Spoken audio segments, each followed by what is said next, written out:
Alright, how's it going? Another session begins. Welcome to this episode of Billyfishing in Scandinavia. I got 2 rods in the water already, and when I take them in, I'll show you the rigs and the baits and all that kind of good stuff. Okay, yes. So today things are going to be a little bit different. You're going to see some stuff you haven't seen before, and I'm just going to put in as many tips as I can into this video. Today you're going to have high winds and rain at the same time, so I have one of these. Yes, I do possess one, but I don't like to use them very much because they're cumbersome. They get covered in sand and you always have to find a place to dry them out, or they turn into a mold factory. That's why you don't see them in many videos, but today I believe it's going to be necessary. Also, it's 25 degrees and it's as humid as hell. I have waterproofs. I will put them on if necessary. I think sweat on my body is worse than wet. But it depends how wet you get. But anyway, we'll see how we get on. I hope the weatherman is wrong as always. I hope it, I hope it, I hope it. The weatherman never get it wrong in a good way. It's never like it's going to be hurricanes. You get there, flat calm, lovely fish everywhere. They always get it wrong the other way. They tell you the weather's going to be brilliant. You get there and it's a disaster. But today they said it's going to be horrible. I live in hope, fish heads. I live in hope. Yeah. We did rods, right? And the reels, yes. The rods are the Hellbender HS, or as I like to call them, the Abu floppy stick. And the reels are the Daiwa 7HT Millionaire. Both reels are loaded with 35-pound 4-strand braid, and both reels have 100-pound 4-strand leader on them. I'm not going to tell you which one of these 2 rods I put out first, right? Okay. So I can call first cast fish either way. That's not cheating, it's just manipulating the truth. Right, this is a west coast beach here in Denmark. There's a lot of flatfish on them. The Danes have been kicked out of the English water, and there's more pressure on the Danish water now for the flatfish with this whole Brexit thing. So you get trawlers in really close to shore scooping up all my flatfish, which is no bloody good. No bloody good at all. We see what happens. Is there enough to go around? No. No, there isn't. Tip number 1 on this beach here, and I don't know if you can make it out, but there's a line right there, and that is a sandbar. And where I am right now is where the sandbar has broken. It's broken more towards this end than that end, but I didn't want to walk all the way down there, and I can just cast over there. And sometimes they're right around the edges of where it breaks anyway. This is the sandbar here. There's the break there, and here's the beach. And as I was saying, you can see where the waves break and where they don't break, and that will show you where the holes are. A flatfish will be lying out here, also in here and along there as well, like that sometimes as well. So that's basically it. The waves come over the sandbars, it causes a pressure, and as they go out, they drag down and they pull out through here, and this is where riptides come from, and that's why they're so dangerous. But all the food will be funneled down and pushed back out here, and that's why the flatfish are lying around this area here. Get a pair of Polaroids. If there's no waves that day and you can't see the waves breaking on the sandbar, you can see it with the Polaroids. And I got fish on both rods. I'm going to bring in the right rod, and I'm not cheating, right? I explained what's going on. I'm not sure what it is, but you catch everything on this beach. Codling, weavers, plaice, stabs. No, we came off. Feck and fecker. Alright, so I might as well introduce you to this rig now. And I'll show you some other stuff which is new. One of which is that lead weight there. This rig is the Pulley X. It's a pulley up the top and a Wessex down the bottom. And it's got a relay clip here for the bottom snood. That's it. Right, I will link that video how to make all the 3 clean ground rigs for scratching for flatties. I'll link them in the description as well. Right, and I'll get that one baited up. I'll show you that as well. There's going to be new people to the channel, and they're going to want to know how and why I fish like this. These are my frozen blow log, brothers and sisters. I will link that video in the description as well. I fish with circle hooks with baits most of the time, all except conger eels and eels in general. The deal is, right, the South Africans use something called a dingle dangle, right? And I have developed this, which I dubbed the flatfish hair, from that. And normally they'd have a piece of braid with some foam and other stuff like that, And it's for big baits. They whip lots of fish onto them and all the rest of it. It's so you can clip down and cast a circle hook, because circle hooks work best with the bait below the hook. In fact, it's the only way they really work properly. And so, not wanting to injure fish and fed up deep hooking fish, I developed this. So you can use it with frozen worms or live worms, ragworm, lugworm, whatever type of worm you like. So I'm going to show you how to put them on. I also have a video for making the hairs as well, and I will link that in the description too. It is easiest with a bait needle. You don't necessarily need one. For live worms you will definitely need one, but for frozen worms not 100%, but it is nice to have a bait needle to help you along the way. So that's the baits. Now when the fish comes along, this is short and it's soft, and the hook is short, and it's much easier for flatfish to get this arrangement into their mouths, simply. So you hook up a lot more, you damage less fish. It is devastatingly effective. I'm going to clip it down and I'm going to show you the lead weight as well. This is the lead weight. It is my cone lead weight, and I have deleted the video for this, but I'm going to refresh it. It's very simple. It's very easy to make, just stuff you have lying around the house. You need a drill bit and some wood, basically. And but this is a new product I am testing. It's a coating, a dip coating, and so far I'm very happy with it. I'm going to do a video on it in the future, and we'll see how we get on with this anyway. But it's this the first time it's been out in the field, so yeah, we'll see how we get on with it anyway. So first of all, the bottom one is done first. You go up to this relay clip, then you go down to the bait clip, which is an angel clip down the bottom. The other one comes down beside it there. Both of them go in. That's it. Woo! I'm going to bring in the left rod, which is actually the first one I put out, so technically it is first cast fish. Yes, it is. I can do whatever I want. It's my channel. I reject your reality and I substitute my own. Oh, we're in. Yeah. Come on, fisher. One thing I don't like about these rods is the tip ring on them is minute. I don't know what that was about. It's a bloody stupid idea. Multipliers don't care what size the tip ring is. It doesn't matter. You could be like the size of a bucket and it wouldn't make any difference to a multiplier. So rod designers, stop doing that. It's stupid. It makes our lives miserable, especially when there's lots of weed in the water. So is it a flounder? Is it a dab? Is it a plaice? Is it a crab? Here we go. What have we got? No, I was just saying about that bloody tip ring. It's a flounder. Now the tip ring's all jammed up. I don't eat flounder because I used to, but it turns out the sea is contaminated with something called PFAS. So holy sh. So I was gonna let this guy go. Goodbye, Mr. Flounder. So first fish on deck of flounder. Yeah. Yes, I'll introduce you to this rig now. Like I said, 3 rigs, all with slight variations, so they fish differently on the seafloor. This one is called the Pulley P, which stands for paternoster, or I could have called it the PP, but I think people might take the piss. Right, there's the pulley, and there's the paternoster.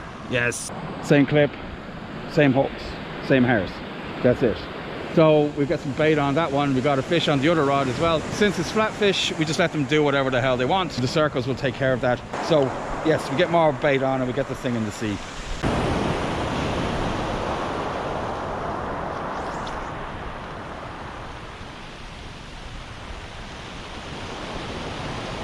Tip number 2. It's a grey day and I'm fishing. It's about just gone midday right now, so I'm fishing in the middle of the day because it's grey. I don't do this on purpose. It's just my brain is broken and it makes everything rhyme. And I was going to do it again, but I stopped myself because I'm nice like that. So that's tip number 2. If you're going to be fishing for flatfish in the middle of the day, make sure it's a cloudy one and you'll be all right. If it's sunny, most likely you will catch zip. If it's a sunny day, I will fish in the summertime from like 3 onwards with a falling tide or a rising tide. You'll do quite well. If there's sand where you are, there's loads of fish out there today. There's one hopping up and down on, which was the right rod, which is now the left rod. So if anybody is interested in the buddy, right, it is the gold igloo. Yes, I've had it for well over a decade and I've used it about as many times. If I can, I will do without them. And the fish are biting. Little bitey bites. Very small fish, little flounders. Doing the bitey bites. So, tip number 3, right? Obviously a lot of people know this, but a lot of people don't. If you're new to the game, you should change your bait every cast. Not unless you fluffed it, you dropped it out and you take it back in. If the bait is still presentable, you can recast it. But if it's been out anything more than 10 minutes, I would replace the bait every cast. So I'm gonna bring in the left rod now. Hopefully there's a fish on it too. You never know, could get doubly lucky. Yeah, I think I'm doubly lucky. A flounder. Here comes the leader. Ride him in on the wave. Yes. Come on. He's only a little lad, but it's a fish. Yeah, and it's jammed up in the leader. Thank you. So we'll just get that guy back. Aha, look at him there.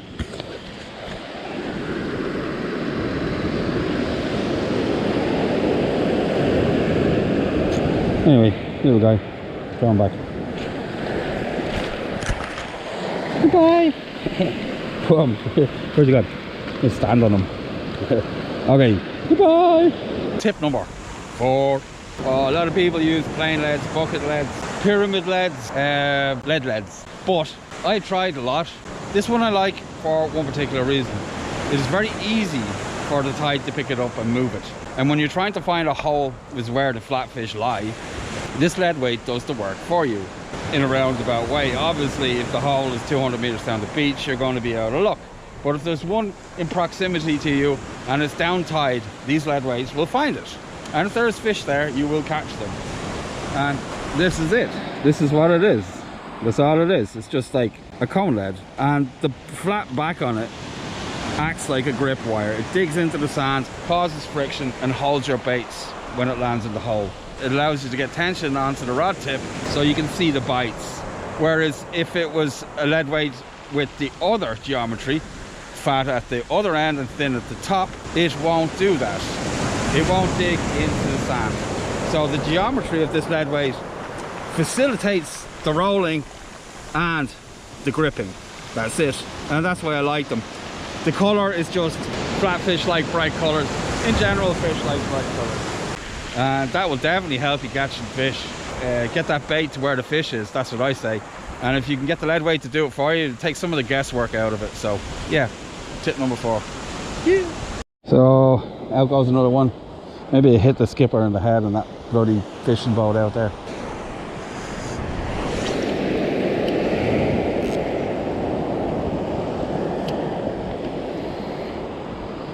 Now we'll just let that roll around the tide and we'll be good. Tip number 5, shake your baits. Get those hooks done clip. Tip number 6. Can't do that many fingers. Tip number 6. Travel light if you can. Travel light if you can. Right now, I've got a guy that's just dropped some nets out in front of me. And I've got all this extra gear to carry. If I didn't have that buddy and all the other stuff, I would have just moved. But by the time I get it packed up and everything else and find a new spot to fish today, I'm kind of done.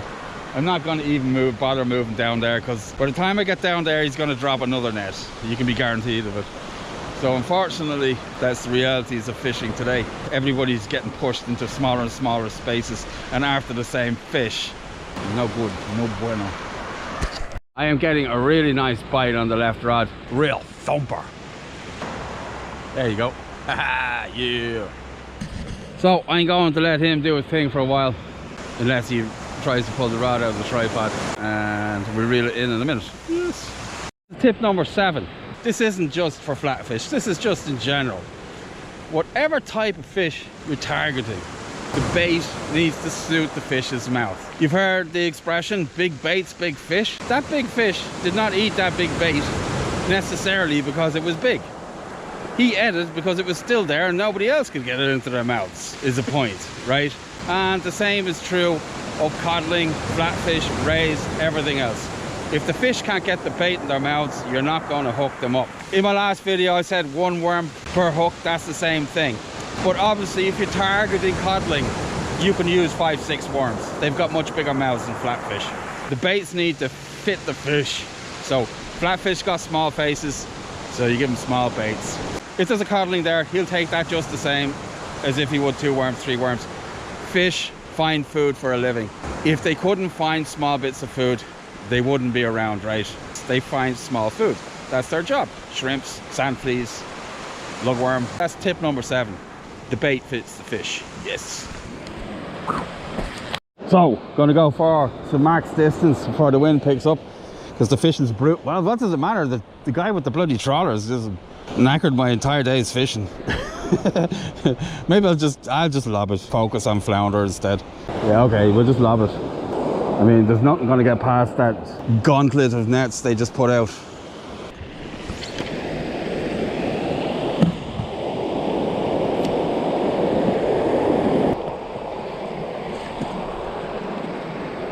This is tip number 8. I've had to move a load of stuff around in anticipation of the wind. The rain has turned up just like they said it would, and it's only just started. It's only drizzle right now, but it's going to get quite heavy, I can see. So if it starts blowing, if it's blowing from left to right, you turn the rods this way. Okay, and this does 2 things, right? If there is weed in the water, it will build up on your lines. If your rods were facing this out towards the sea like this, it will pull your rods over, because the wind will blow all the weed down and your rods will tumble over and get broken. So you turn them like this, sideways to the beach. Okay, that's it. If the worst happens, one rig gets pulled out, lands in the other one, they will just end up down tied. Your rods will stay exactly where they were before and you won't break any tackle. You might have a mess to sort out though, but there's not much I can do about that. Fish one rod if things get real bad. To add to all of that is either a bucket of water or a bag of rocks on a string. I like them to touch the ground. Some people hang them in the air, then they start swinging and it causes an imbalance. So get the center of gravity down, make sure the line is tight. Boom. That's it. Fishing in the wind. Tip number 8.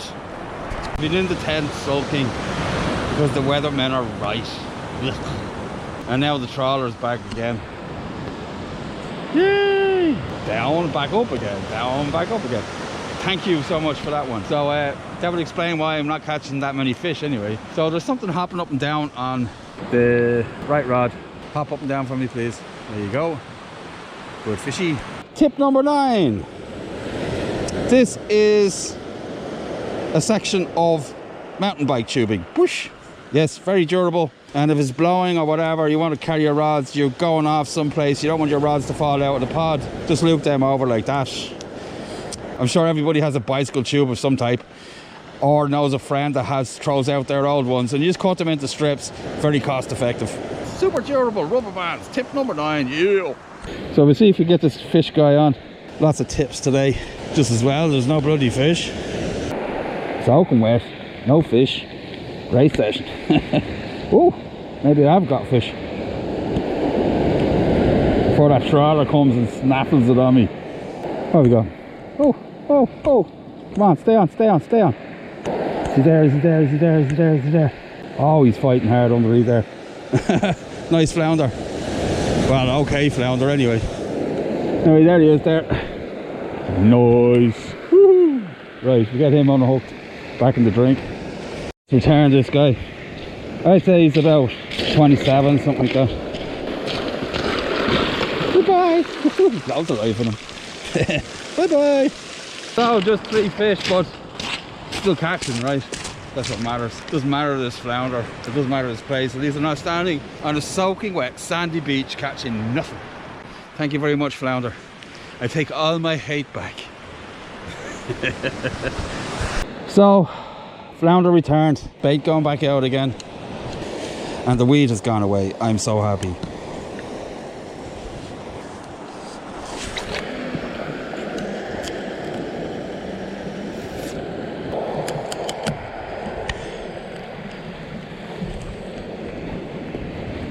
I'm gonna go before the wind comes, because I'm not dealing with that.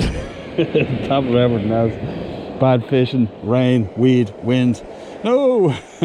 That's where sessions go to die, I reckon. I had planned on fishing towards right up to darkness, but yuck is all I can say. that's all you want to see is a trawler going up and down, some guy dropping nets. I hope he picks up the other guy's nets. That'd be real funny. Getting a bite on the left rod. Well, there was a bite, and since I haven't been watching, I'm going to give him a tug and see if he's there.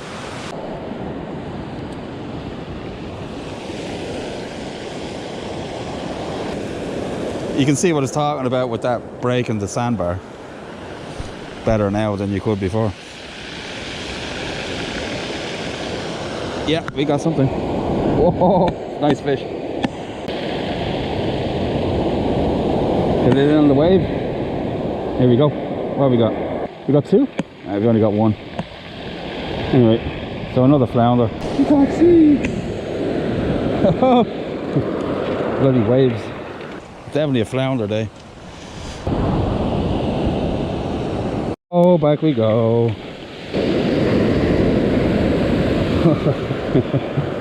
Okay. Bye-bye. So out we go. Since the guy put the net out, I'm not bothering with pendulum casting, I'm just lobbing it. I've just resigned myself to the fact that all I can catch today is flounder.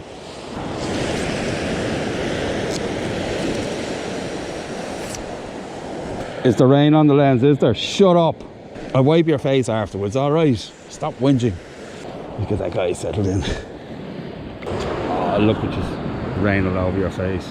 These poor devils. Are you comfortable at home on the couch? Well, I'm out here in the soaking wet. Okay, into the buddies. Have I got a bite yet? Have I? Am I annoying? I am getting a bite on the right. It's very subtle, but it's there. And I'm going to lift into it and see if we got a fish. Yeah, hopefully we're going to end with a couple of fish and life will be good. It's just flounder, but what can you do? You can only catch what's there. And since El Bumhole has been here for almost the entire session, I'm surprised I caught anything at all. So, onwards, fish heads, catch more fish. That is the task at hand, and we shall proceed with haste. Yeah. Yep. Oh, it's quite a nice fish. Must be one of those really large flounder you're getting around these parts. My best flounder around here, believe it or not, was a beast of a fish at 58 centimeters. Can you believe it? Such a stonker. I thought I'd caught a halibut when I saw that thing coming through the surf. Whoa. Oh, this is a nice fish. Don't come off. Oh, shit. What have we got going? Oh, it's just a nice flounder. Oh, he was pulling, man. It's nice. A fairly decent one, actually.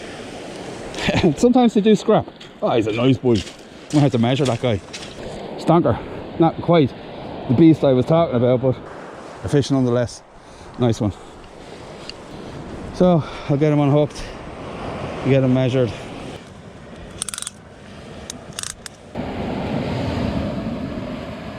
There we go. He is 35 centimeters, just a hair over 35 centimeters. So we get him back in the drink. Not bad. Goodbye, Mr. Flounder. Okay, I can see a fish on the other rod already. This is my final tip, tip number 10. When you're using a bait needle, keep it under lots of tension, just to make sure that it doesn't pop loose when you're pushing that worm onto the hook itself. That's it. Yes. And then just the last bit with my tackle, just hook it over the end and you're good. That's it.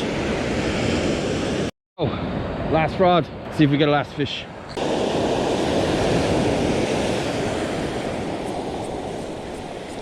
Nah, there's nothing on it. Probably a dinker if there is one on it. I now have to eat my words. Feels quite good, actually. Why am I always wrong? It's actually pulling a bit. No way, that little guy there. No way. It's really pulling. The state of it, right? So there he is. Well, I don't know how many flounder it is. Is it 5 or something? 5, 6 flounders, covered in sea lice as well. Crawling with them. Can't really get them off him. I'd like to though. Sorry buddy, but anyway. So we'll let you go. Goodbye. That brings the session to an end. Hope you enjoyed it. It was only flounder, but anyway, I hope you can find the tips useful. I'm Billy, this is Billy Fishing. Wherever you are in the world, remember, I'll see you on the beach. Bye.